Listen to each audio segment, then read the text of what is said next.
선행의 책무라는 말씀의 제목으로 주의 말씀 함께 나눠보고자 합니다. 오늘 본문 마지막 절에서 이렇게 얘기하죠. 우리 마지막 절 한 번 더 읽어보겠습니다.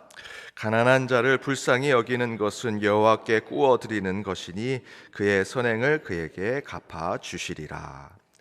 이 말씀대로 하나님은 저희가 가난한 자들을 위해 선행을 베풀고 돕고 섬긴다면 그 가난한 사람들이 가난하다고 여기서 나온 표현은요, 본인이 갚을 수 없고 본인이 그것을 행할 수 없는 자들이라는 뜻인데, 그 가난한 사람은 우리가 베푼 그 선의와 선행을 갚을 수 없을지라도 하나님께서 그것을 다 기억하시고 우리에게 대신 갚아주신다라는 것이 17절의 말씀입니다.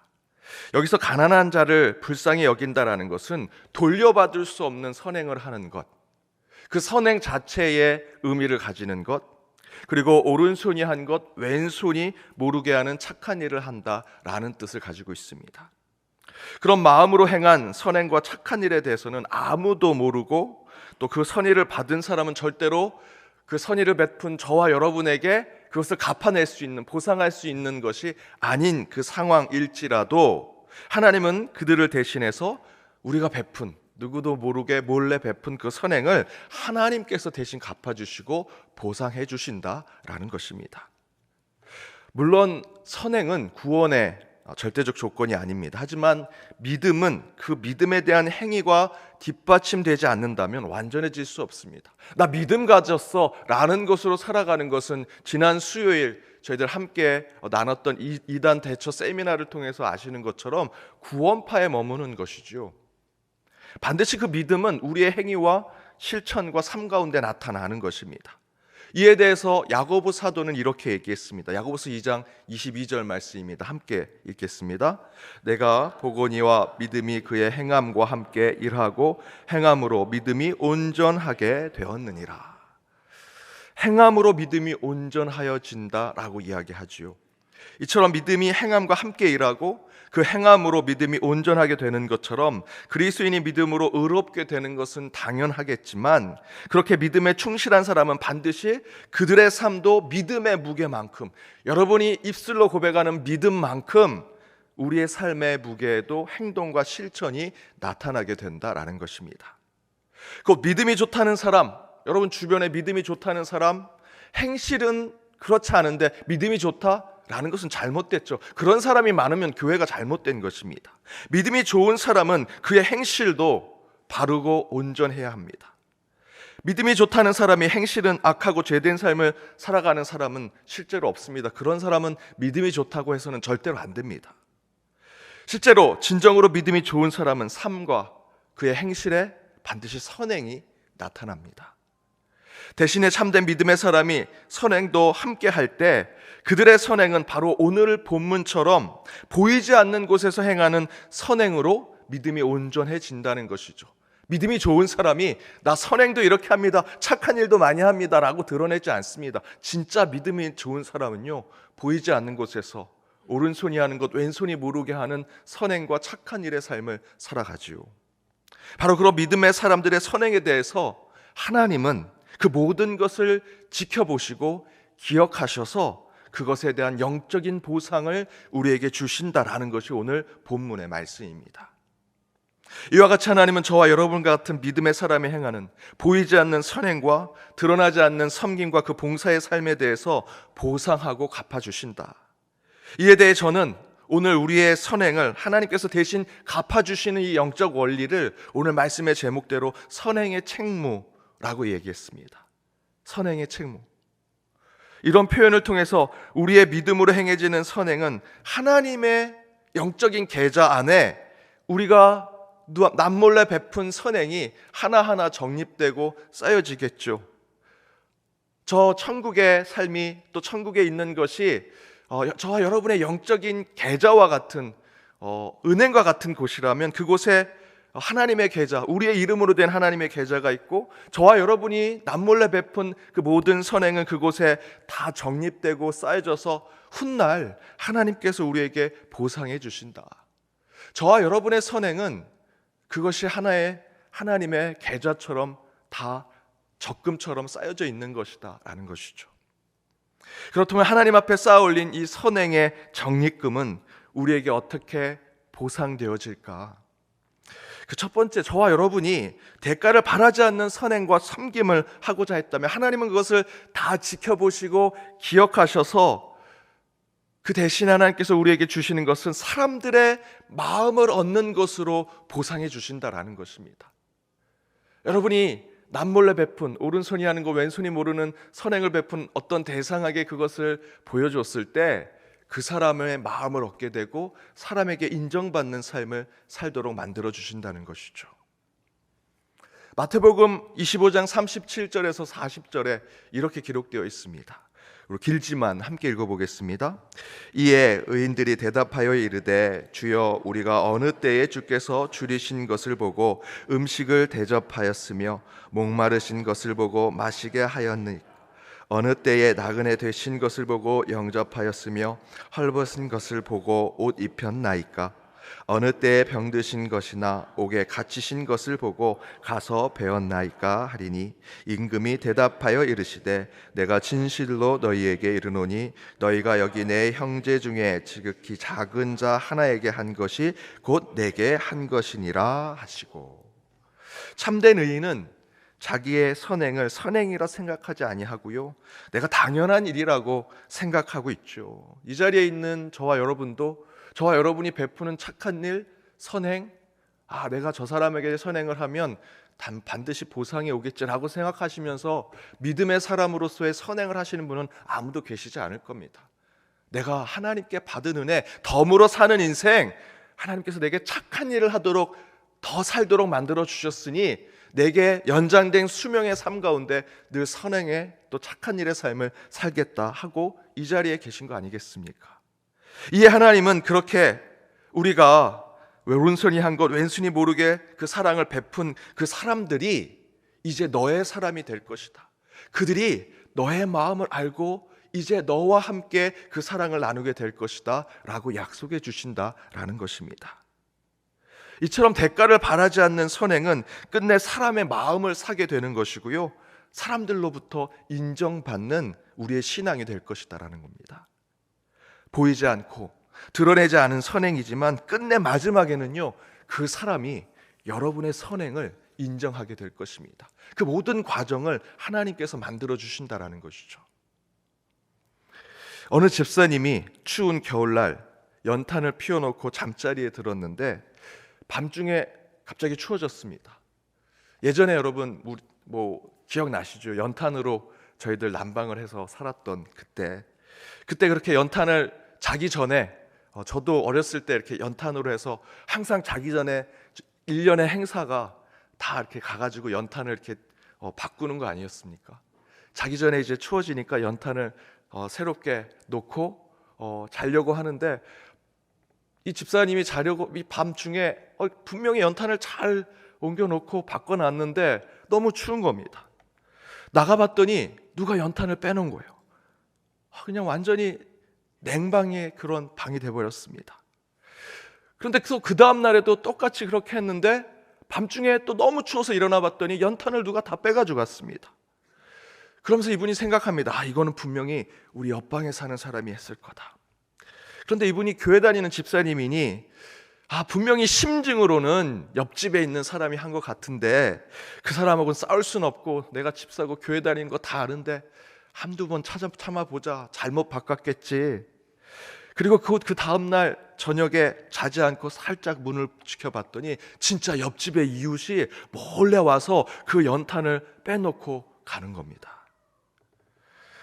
그 모습을 보고 당장 뛰쳐나가서 이 사람하고 멱살을 잡고 싸워야겠다 라고 생각했는데 그래도 내가 집사인데 교회 다니는데 뭐 사정이 있겠지, 참자 또 참자 라고 생각하십니다.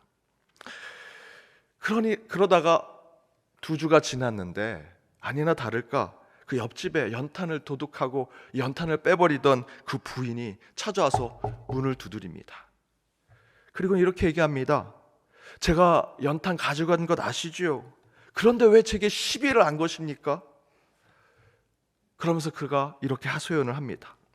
사실은 남편이 사업에 실패해서 점쟁이한테 물었더니 누구랑 실컷 싸우면 귀신이 물러가고 행운이 온다고, 누구한테 시비를 걸어보라고 그 생각을 하고, 옆집의 연탄을 훔쳐가면 그 아주머니가 나와서 내 멱살을 잡고 싸우겠지? 그러면 무당이 준 부적대로 되겠다라고 생각하고 옆집의 연탄을 계속 훔쳐갔는데 2주 동안 훔쳐갔는데도 시비를 거지 않는 겁니다. 왜 제게 시비를 한 겁니까? 저한테 시비를 걸어야 우리 애군이 물러가는데요 라고 얘기하더라는 겁니다. 그래서 그 집사님께서 그 잘못된 점쟁이 믿지 마시고 예수 믿으라고 전도했다라는 간증의 이야기입니다. 여러분, 그때 그 집사님이 만약에 거기서 그 연탄을 훔쳐가는 모습을 보고 당장 뛰쳐나가서 싸우고 따져 물었다면 속은 시원하겠지만 결과는 그 무당 말이 쪽집게처럼 맞는 게 됐겠죠. 하나님은 그것을 눈뜨 보지 않으십니다. 더 중요한 것은 그 이웃의 마음도 사지 못했을 것입니다. 교회 다니는 사람도 똑같이 저렇게 행동하는구나, 그래 무당 말이 맞지 라고 했을 것이죠. 그러나 선행의 마음을 품고 참고 인내하니 일도 해결해 주시고, 더 중요한 것은 그 사람의 마음을 사고요, 그 사람께 칭찬받고 인정받고 끝내는 그를 하나님의 품으로 데려오게 되더라. 사랑하는 여러분, 숨겨진 선행을 여러분 오른손이 한 일 왼손이 모르게 행하십시오. 반드시 하나님이 지켜보고 기억하실 것입니다. 이를 통해 하나님은 분명히 다른 손이 한 것 모르게 행한 그 선행으로 더 많은 사람들의 마음을 얻고 사람들을 여러분에게 붙여주실 것입니다. 누구도 보지 않는 선행을 실천하고 행동하십시오.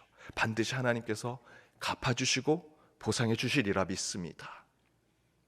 두 번째, 저와 여러분이 대가를 바라지 않는 그 선행과 섬김을 한다면 하나님은 그것을 기억하셔서 저와 여러분이 베풀고 버리고 나누는 그 비용 그대로 보상해 주신다라는 것입니다.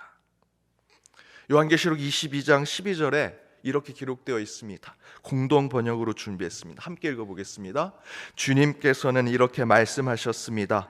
자, 내가 곧 가겠다. 나는 너희 각 사람에게 자기 행적대로 갚아주시기 위해서 상을 가지고 가겠다.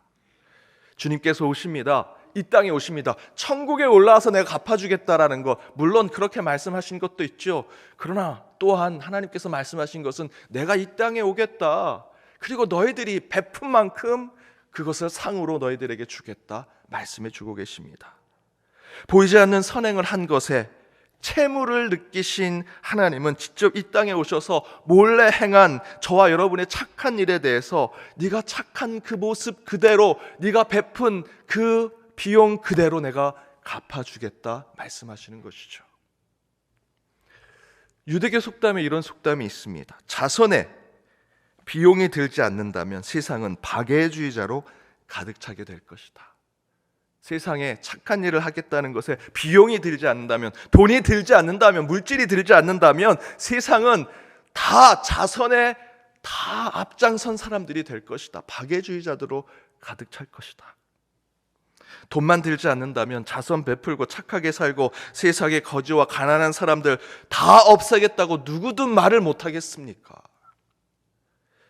그 이야기는요, 내가 말만 하겠고 책임은 지지 않겠다, 내가 그저 이론으로만 얘기하겠고 실천은 하지 않겠다라는 것이죠. 그런데 이 모습이 가장 많은 곳이 사람들이 얘기하는 대로 교회라고 이야기합니다. 교회는 사랑 외치죠. 그러나 사랑을 가장 많이 못하는 것이 또한 교회라고 얘기하죠. 말로만 사랑을 외칩니다. 봉사하고 섬기고 베풀어야 한다라고 하면서 물질적 헌신 없이 지시하고 말만 하는 것이 교회일 때가 너무나 많습니다. 그러나 하나님께서 분명히 약속해 주십니다. 선행을 위해 베푼 사랑과 물질은 하나님이 그대로 갚아주신다. 한국 교회에 이런 교회들이 종종 있죠. 50%는 경상비로 쓰고 50%는 선교비로 사용하겠다 결정한 교회, 사람들이 다들 깜짝 놀랐습니다. 저렇게 사용하면 그 교회 운영이 되겠느냐? 그런데 그런 교회들이 부흥하고요, 또한 인정받더라. 좋은 곳에 사용하는 것에 대해서는 하나님이 채우시는 기적과 신비를 체험하는 그 교회의 모습을 발견하게 됩니다. 이런 하나님의 원리는 저와 여러분의 각자의 삶, 여러분의 가정에서도 동일하게 적용할 수 있습니다. 저는 유학을 갔습니다. 교회에서 후원 받은 것이 있고요. 또 모아둔 유학 비용이 있어서 그걸 가지고 어떻게든 살아갔는데 한 5년, 6년쯤 되니까 그 비용이 이제 다 고갈이 됐습니다.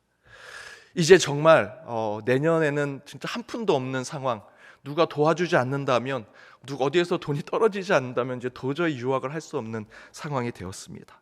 한국으로 갈 것인지 아니면 이 미국 땅에서 일을 해야 할 것인지 중요한 기로에 있을 때 제가 하나님께 기도했습니다. 그리고 제 아내라고는 그렇게 결정했습니다. 아무것도 응답을 받지 못하면 당신 먼저 들어가라. 내가 여기 몇 달 남는 동안에 논문을 쓰고 한국에 돌아가겠다. 그리고 하나님께 기도하는데 하나님께서 이런 음성을 주셨습니다.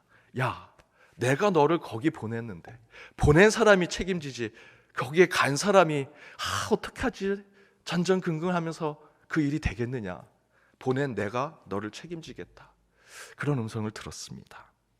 그 음성을 듣고 제가 경험한 것은 수많은 이야기들과 간증이 있지만 쉽게 말씀드리면 만나와 메추라기를 경험했습니다. 정말 딱 그 달 쓸 생활비만 하나님이 늘 채워주십니다. 제가 연동교회 올 때까지 한 푼도 적립한 건 없습니다. 하지만 모자람 없이 살았습니다. 그 한 달에 쓸 비용이 딱 하나님이 주십니다. 자동차 타이어가 지금처럼 겨울이 되면 더 낡아져. 그러면 타이어를 바꿔야 되면 돈이 크게 들어갑니다. 제 생활비의 거의 절반이 들어갑니다. 그러면 딱 그 비용만 하나님의 손길을 통해서 제게 전달이 됩니다. 아이들에게 크게 돈이 들어가고 또 물질이 들어가고 비용이 들어가는 것이 있으면 기도하면 딱 그 비용만 하나님께서 여러 손길을 통해서 허락해 주십니다. 그것을 볼 때마다 우리가 만나를 먹고 사는구나. 하나님이 살아 계시는구나. 우리가 광야에 있지만 하나님이 절대로 우리를 저 타오르는 태양에 죽게 만들지 않으시고 그 밤의 추위에 죽게 하지 않으시는구나 라는 것을 깨닫게 됐습니다. 조금 더 주시면 좋겠는데 딱 만나만 주시더라고요. 하지만 하나님께 기도한 대로 하나님은 우리의 선행과 우리가 생각한 것에 대해서 하나님이 응답해 주시더라. 사랑하는 여러분, 선행을 위해 쓰는 비용은요 하나님의 창고의 채무가 되어서 그것으로 하나님은 반드시 저와 여러분에게 보상해 주시고 그것으로 더 넘치게 우리에게 허락해 주시더라는 것입니다. 저와 여러분의 수고와 선의를 분명히 하나님은 차고 넘치게 보상해 주시고 갚아 주실 것입니다. 그 하나님 안에 더욱더 보이지 아니하시는 선행의 삶으로 참된 그리스도인의 삶, 하나님이 기뻐하시는 교회가 되기를 주님의 이름으로 축복합니다. 우리 함께 찬양으로 결단하길 원합니다.